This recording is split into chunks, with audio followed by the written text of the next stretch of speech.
Le chat qui rêvait de voler.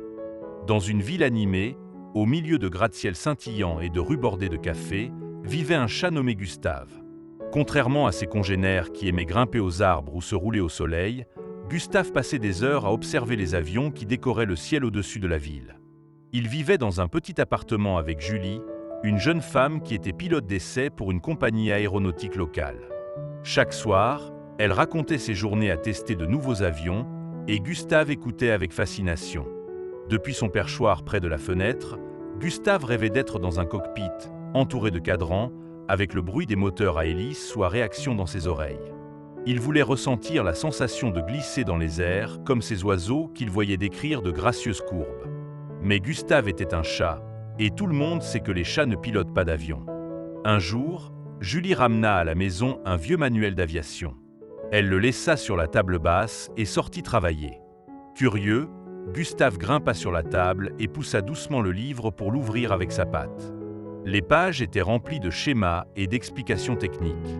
Bien qu'il ne puisse pas lire comme un humain, Gustave passait de longues heures à regarder les images. Il était particulièrement intrigué par une page montrant les commandes de base d'un avion. Inspiré, Gustave commença à bricoler avec ce qu'il trouvait dans l'appartement. Il transforma une boîte de carton en simulateur. Avec des boutons de tiroir pour les commandes et un vieux abat-jour pour le manche à balai, il créa son propre poste de pilotage improvisé.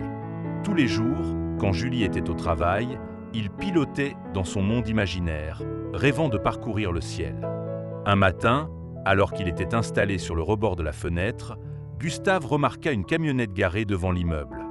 Elle portait le logo d'un aérodrome local. 2 techniciens chargeaient des pièces d'avion dans le véhicule. Intrigué, Gustave décida de les suivre. Avec une discrétion propre au chat, il sauta de la fenêtre sur un toit voisin, puis descendit dans une ruelle pour se glisser à l'arrière de la camionnette.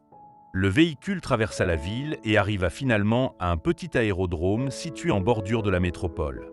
Gustave sautait de la camionnette et resta caché, observant le va-et-vient des techniciens et des avions sur le tarmac.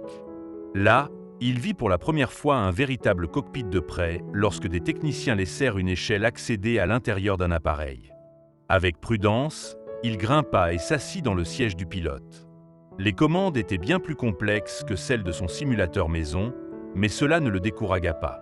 Il touchait les boutons, actionnait les manettes et imaginait décoller. Quelques jours plus tard, Gustave commença à régulièrement visiter l'aérodrome. Il observait les pilotes et les techniciens, apprenant à comprendre leurs gestes et à associer leurs actions aux résultats sur les avions. Un jour, un pilote nommé Max, qui passait plus de temps que les autres sur le tarmac, remarqua Gustave. Au lieu de chasser le chat, il lui offrit un morceau de sandwich et, intrigué, commença à parler à voix haute comme s'il lui expliquait le fonctionnement des avions. Max, un passionné d'aviation, avait une manière de simplifier les choses. Bien que Gustave ne puisse pas répondre, il était attentif à tout. Il devint une sorte de mascotte pour l'aérodrome, les techniciens et pilotes s'habituant à le voir traîner dans les hangars.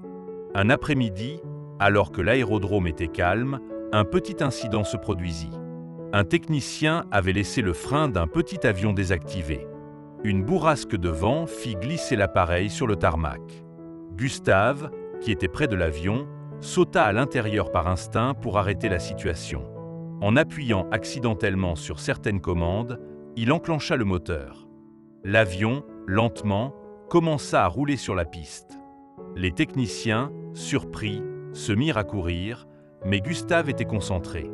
Bien qu'il ne puisse pas piloter complètement, il parvint à maintenir l'avion sur la piste jusqu'à ce qu'un pilote arrive à bord pour reprendre le contrôle. Cet épisode fit sensation, et tout le monde était impressionné par le courage du chat.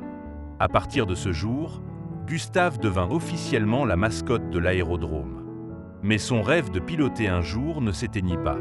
Max, impressionné par sa détermination, décida de lui construire un simulateur plus sophistiqué avec des pièces d'avion inutilisables.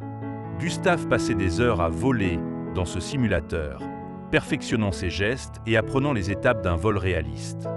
Bien qu'il ne puisse jamais obtenir de licence de pilote, Gustave trouvait une immense satisfaction à faire partie de cet univers.